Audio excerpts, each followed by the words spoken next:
You see, a photograph can have two major exposure problems. It can be underexposed, that is, too dark, or it can be overexposed, too light. Proper exposure is when just the right amount of light strikes the film to create a pleasing picture. Most cameras have an internal light meter which tells you when there is enough light for a proper exposure. There are three things which affect exposure: shutter speed, film speed, and aperture setting. The shutter is the door-like mechanism which opens to allow light to strike the film when you press the exposure button. A 35mm single-lens reflex camera allows you to control the length of time the shutter stays open. On most cameras, you can vary that time from as short as 1/1000th of a second or less to a full second or longer.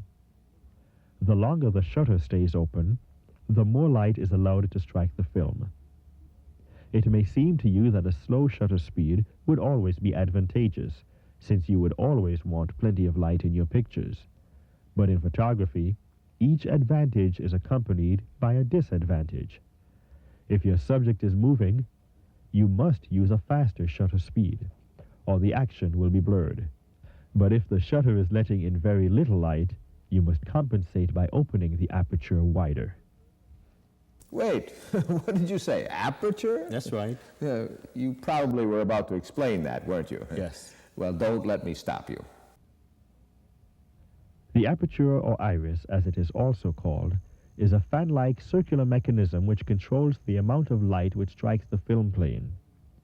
Aperture settings on a normal lens are measured in f-stops, ranging from f2, which means the aperture is wide open, letting in a lot of light, to f16, which means the aperture is almost completely closed, letting in very little light. Though it might seem best to open the aperture as much as possible to let in as much light as possible, it is actually ideal to use a higher aperture setting. In other words, stop down or partially close the aperture. This is because the more closed the aperture, the greater your depth of field, the area which stays in focus. Therefore, the more likely your subject will be in focus. You can easily see that using a fast shutter speed and a high aperture setting both let less light into the camera, so you must compromise. If your subject is not moving, you can use a slow shutter speed. You probably will need to put your camera on a tripod if you are shooting slower than 1/60th of a second, or if you are using a long telephoto lens, since a telephoto lens exaggerates movement by the photographer. The other factor which affects exposure is film speed. Films are rated with ASA or ISO numbers, which indicate the film's sensitivity to light.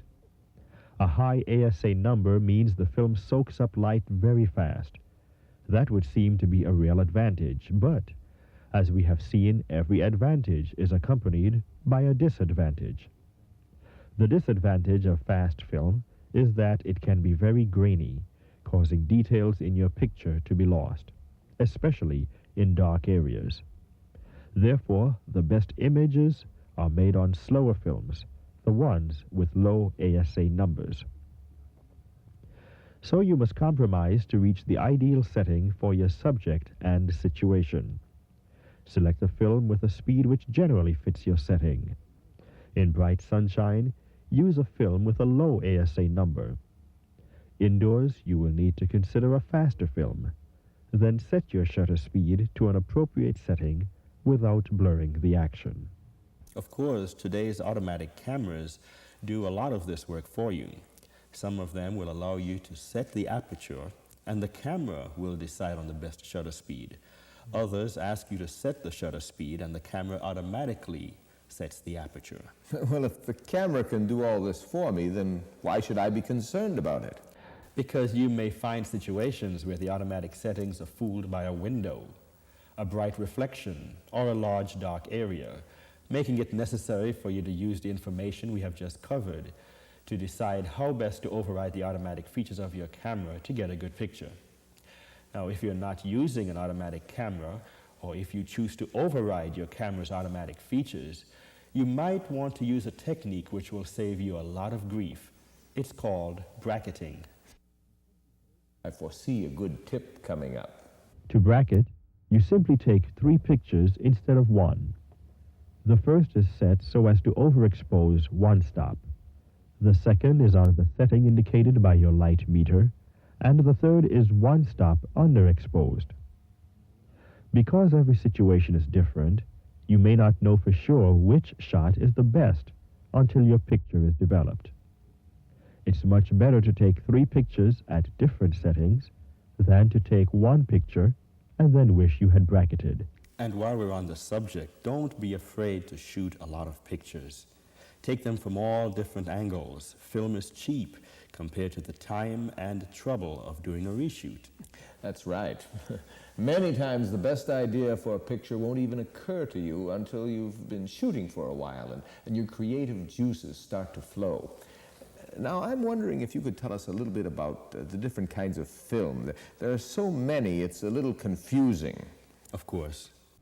There are basically 2 types of films: print or negative film, and reversal or transparency film, also called slides. With print film, there are 2 basic types: color and black and white.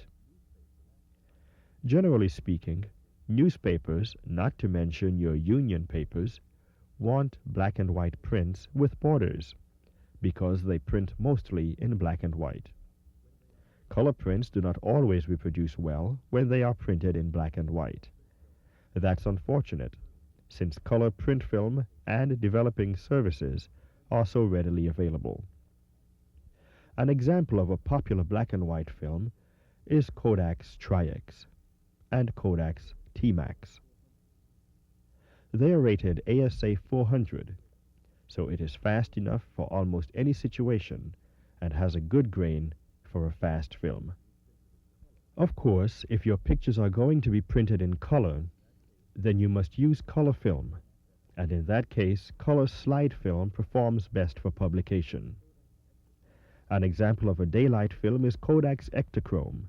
It comes in film speed of 100, 200, and 400.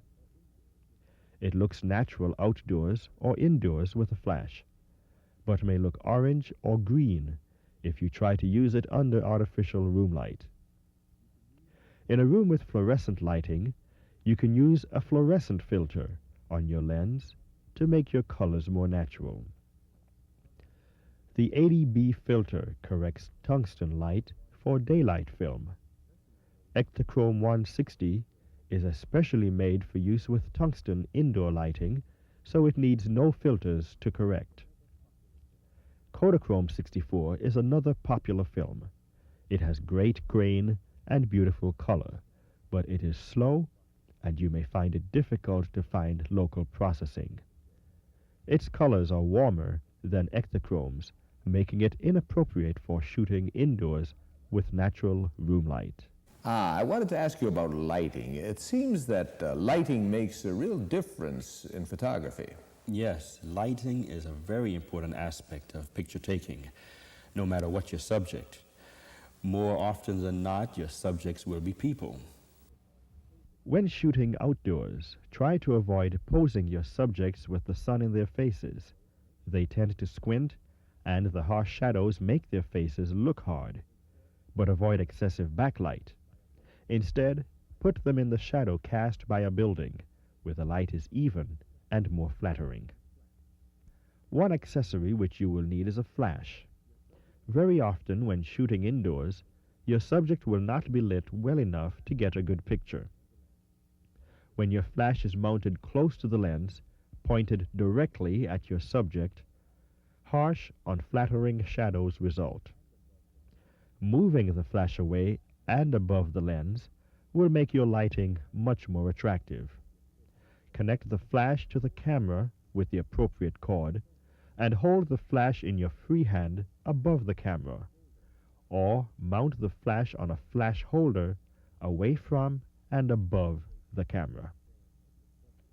Another way to improve the appearance of your subject is to bounce the light from your flash off the ceiling or off a white card. Flash manufacturers make bounce cards for their flashes, but you can simply use a white index card secured to your flash unit with tape or a rubber band, and greatly improve the evenness and softness of your lighting. You will need to change the camera settings with this method because diffusing the light requires a slower shutter speed or a lower aperture setting. You might want to shoot a roll of film as a test, keeping a careful record of your settings to arrive at the best combination of settings using bounce flash. If you need to do a studio-type portrait or a still life, here is a quick lesson on inexpensive studio lighting. You can achieve good results with 3 simple lights. You can get 3200-degree tungsten bulbs very inexpensively at a good photography store. If you are shooting slides, use Ektachrome with these bulbs, preferably Ektachrome 160 tungsten film. You can use simple, inexpensive reflectors, but here's the important part: technique. Designate one of your lights as the key light. Position it at about a 45-degree angle to one side and above your subject. Designate the second light as the fill light. It should be on the other side of the subject, a little further away, a little softer, and perhaps a little lower than the key light. You might need to use a non-flammable diffusing material from a photo store to soften the fill light. The fill light should eliminate the harsh shadows created by the key light. Finally, the third light is the backlight, also called the hair light. This light should be mounted high and behind the subject. Its purpose is to prevent the subject's hair from disappearing into the background. Depending on the situation, you may also wish to add a fourth light to illuminate the background. Mr. Perry, you don't know how thankful I am that you came to help with this lesson. Our viewers may find that they will learn something new each time they view it. It was my pleasure. Now, if you will excuse me, I have a union paper deadline to meet, and I have a stack of copy to edit. Including photos, I imagine. Thank you very much. Good luck with your editing.